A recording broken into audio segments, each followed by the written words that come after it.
Welcome back to the battle of the cameras. This camera versus this camera. There's gonna be a battle, and which one's gonna win? Who cares? Do these cameras shoot things? What do they shoot? Let's find out. Now, I did do a full-on review of both these cameras. You can check out the links here and here, or wherever the cards show up or whatever. So yes, I did do a full review of the C300 and a full review of the URSA 4.6K and 4K. You can check out those videos to give you kind of a more in-depth look at the two cameras. This is just a comparison, functionality and image-wise between the two cameras. Thank you. Now, with that out of the way, let's get into it. Let's get into it. Deathmatch. Deathmatch.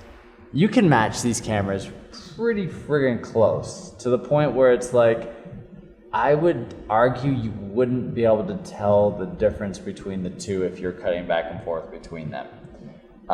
So that being said, the image is fairly similar. This one has a little bit more of a cinematic look, a little softer in the skin tones. It's a little smoother through the skin tones.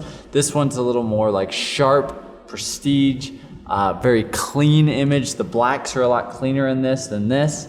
The blacks get a little more muddled, more of a low light camera, not a low light camera at all. So this one shoots great run and gun, less light. This one, not so much. This one has better color space. You can shoot 4K raw lossless on this thing. You're gonna get a lot better flexibility in post. It's gonna give you a lot better color science. It's gonna give you more science, this camera.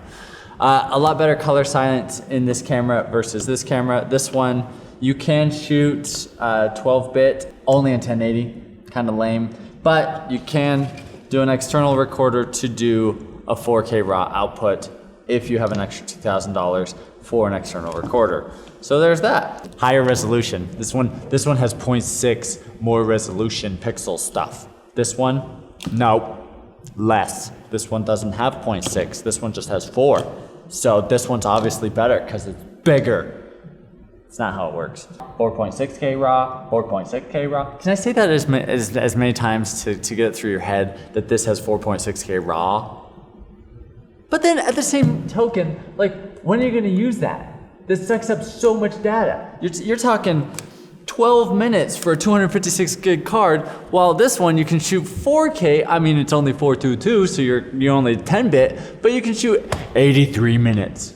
Huge difference. It's a lot of extra footage. Granted, you can downgrade this to be 422 as well, ProRes, so it's a little bit bigger of ProRes. I think you can get like 70 minutes if you downgrade it to 422. Another huge pro and con, this one shoots some weird format. MFX is clunky, slow. It works in Premiere just fine. It is a little slower. This shoots ProRes, super fast, really easy to work with. Now, as far as usability, actually the weight is pretty similar between the two. The difference is the build of this camera is much more ergonomic. Like, it puts the weight in the perfect place, while this one kind of distributes the weight all over the place. So depending on the lens you have or the battery you have, it gets a little heavy and clunky and kind of annoying. This camera I would shoot with all day and love it. It's much easier to use, much easier to handle. It's much quicker to switch between modes, ISO, any of your functions. It's much quicker than this camera. With this camera, if you have it up on your shoulder, on a shoulder rig or something, you have to pop this open and then click on the screen to change your settings. Scroller wheel for EF controlled iris, awesome. It's so much better than being able to click these stupid little arrows to change your aperture. Much faster, much more efficient, much better. Okay? Isn't this fun? These cameras are just, I got a better image. I got a better image. That's how this camera shootout's going. What do you think? Isn't it great? Monitor. Here's something that monitor doesn't flip all the way around. Monitor flips every friggin' way you can possibly think. It's awesome. This monitor's awesome on the C300. This monitor's, it is. They both have XLR on them. Both XLR work just fine. I didn't have any issues with them. Battery life, this smaller battery actually lasts longer on this camera versus this heavier, bigger battery that lasts a little less on this one. It's about 2.5 hours. This is almost 3.5 hours. So big difference there. Full focus. Okay, I'm an idiot. I'm sorry. I'm an idiot. Price. This one's like $5,000. This one's 16. Way cheaper. More bang for your buck. But this one's an easier to use, better like functionality camera. I like the image a little better in this one. Not a huge difference between the images though. Like they both have really good dynamic range. They both have great like images, sharp, beautiful. It's just what do you like? Oh, this one has autofocus, which actually I thought, ooh, that's stupid. Who likes autofocus? It actually came in handy from time to time. I could see how it would really come in handy on a gimbal. If you're a one-man crew and you're trying to get some shots quickly on a gimbal, friggin' awesome. If you're a blogger and you love to vlog all day with your $16,000 camera, oh man, you could do it. Built-in NDs, no NDs built in.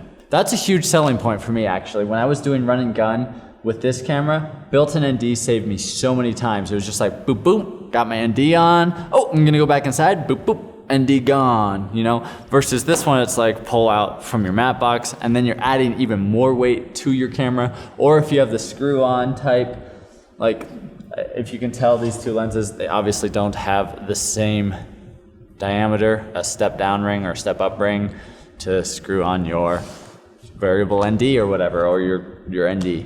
That's actually a handy thing if you are a documentary filmmaker. This is such a better camera. The C100 might be a really good choice as well. I have never used the C100. This is the C300 Mark II versus the URSA Mini.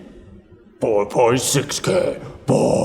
I like the built-in viewfinder on the back. That's great. This one obviously doesn't have one. You have to pay $1,600 more to get this EVF. Anyway, that's my comparison between the two cameras. It's not anything that you're like, oh, this one's so much better and this one's not. It's they're very comparable to each other. This one obviously has some functionality issues that bug me a little bit. To me, this was just a really quick rundown of like what, as far as my experience with these two cameras, which one I would choose. This one I would definitely choose for run and gun, quick documentary style stuff. This one I like the image a little better. I'd probably use this on a higher end commercial versus this one. That's just me. Now, would this work great on a higher end commercial? Would I be like tickled pink to have this? Yes. Anyway, let me know what you think in the comments below. Please be sure to subscribe and check out other videos that are coming your way from me. More camera comparisons when I rent other cameras. Pew, pew, pew, pew, pew, pew, pew, pew. Oh, I am your father. No, you're not. We're cousins. No, we're not even cousins. We're not even related at all. We're just both cameras, but that doesn't mean we're related. Oh my gosh, you're right. You're so right. Oh, why am I so stupid? I don't know. I don't know why he's stupid. I don't know why he's stupid. I don't, you know. It's whatever camera you like.